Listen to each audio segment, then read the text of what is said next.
राधे राधे। जय श्री कृष्णा। जय हो लड्डू गोपाल की। आज हम एक श्री कृष्ण भक्त के कहानी सुनेंगे। कैसे हमारे श्री गोपाल जी ने एक छोटे से बच्चे की मदद की। एक माधव नाम का बच्चा था। जब वह बहुत छोटा था उसी समय उसकी माँ और उसके पिता का देहांत हो गया था।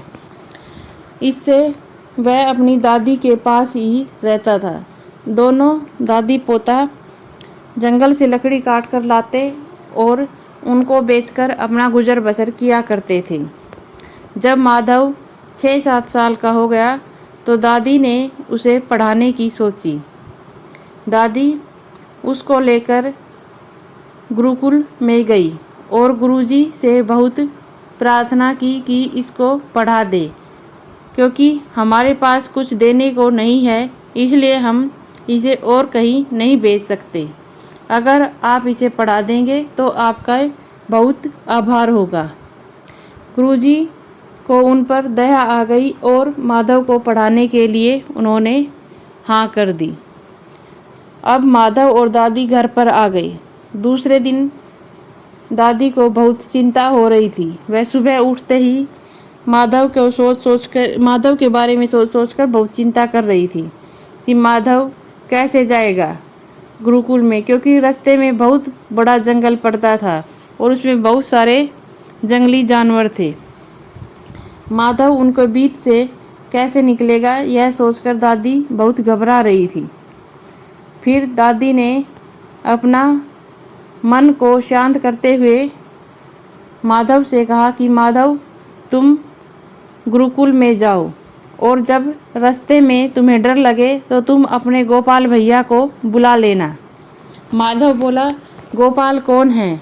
दादी बोली, वो तुम्हारे बड़े भैया हैं और तुम्हारे एक बार पुकारने से ही वो आ जाएंगे।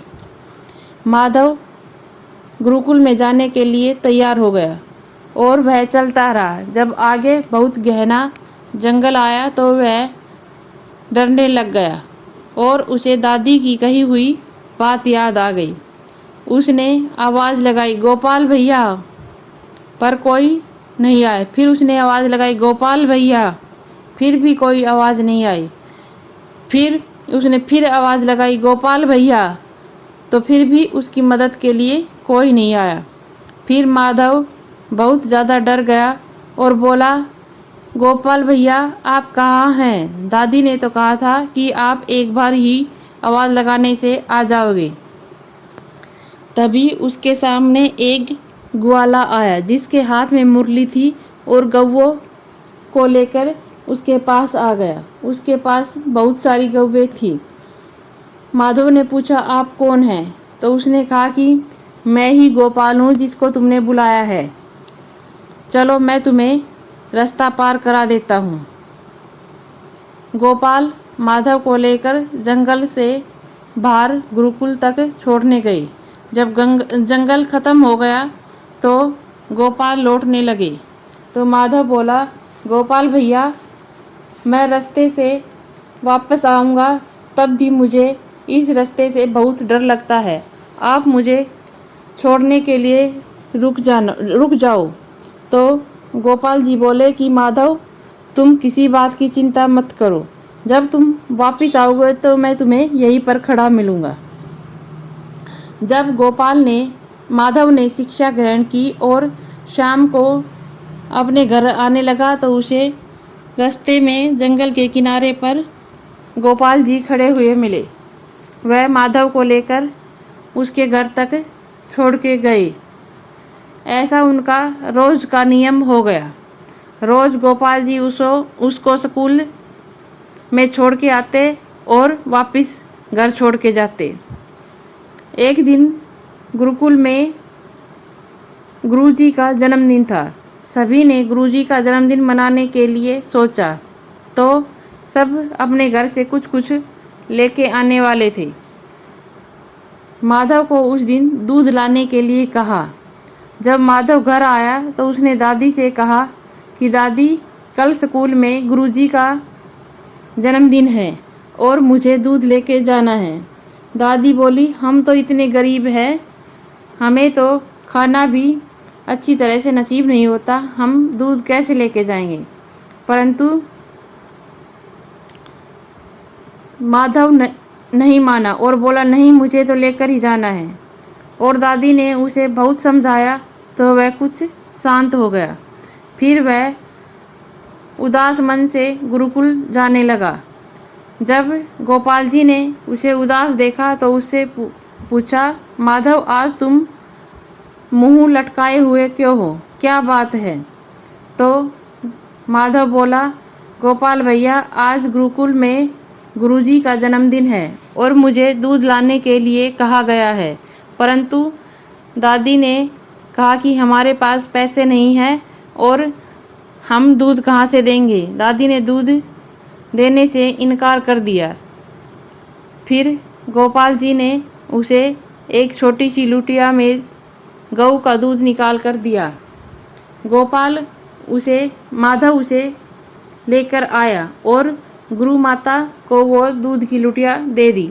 गुरु माता उसकी छोटी सी लुटिया को देखकर हंसने लगी और बोली, इतना सा ही दूध, इतने से दूध से क्या होगा। फिर वह उसको खीर बनाने के बर्तन में डालने लगी, परंतु वह देखकर एकदम से अचंभित रह गई कि लुटिया तो खाली ही नहीं हो रही, पूरा खीर का बर्तन भर गया, फिर भी लुटिया से दूध निकल रहा है। उसने गुरुजी को बुलाया तो गुरुजी ने आकर देखा कि लुटिया से तो बहुत ज़्यादा दूध निकल रहा है और सब बर्तन भर गए हैं। गुरुजी ने माधव को बुलाया और पूछा कि माधव, तुम ये दूध कहाँ से लेके आए। तो उसने अपने गोपाल भैया के बारे में बताया कि मुझे ये दूध गोपाल भैया ने दिया है। गुरुजी बोले, ये गोपाल भैया कौन है। तो माधव बोला कि वो रोज़ मुझे गुरुकुल में छोड़ के जाते हैं और रोज़ मुझे लेकर जाते हैं। फिर गुरुजी ने कहा कि मुझे भी तुम्हारे गोपाल भैया से मिलना है। माधव गुरुजी को लेकर उसके साथ आए, परंतु आज गोपाल जी जंगल के रास्ते में नहीं मिले।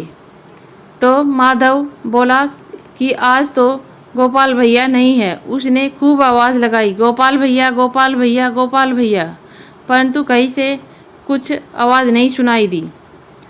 फिर गुरुजी बोले कि तुम तो झूठ बोल रहे हो, तुम्हारे गोपाल भैया कहाँ हैं। तो माधव बहुत मायूस हो गया और रोने लगा। तो हमारे श्री गोपाल जी, श्री कृष्ण कन्हैया, श्री बाके बिहारी जी ने एक बहुत तेज रोशनी से गुरुजी को अपना विशाल रूप दिखाया और इसे देखकर गुरुजी ने उनको प्रणाम किया। जय हो लड्डू गोपाल की, जय हो कृष्ण कन्हैया की, जय हो श्री बाके बिहारी लाल की।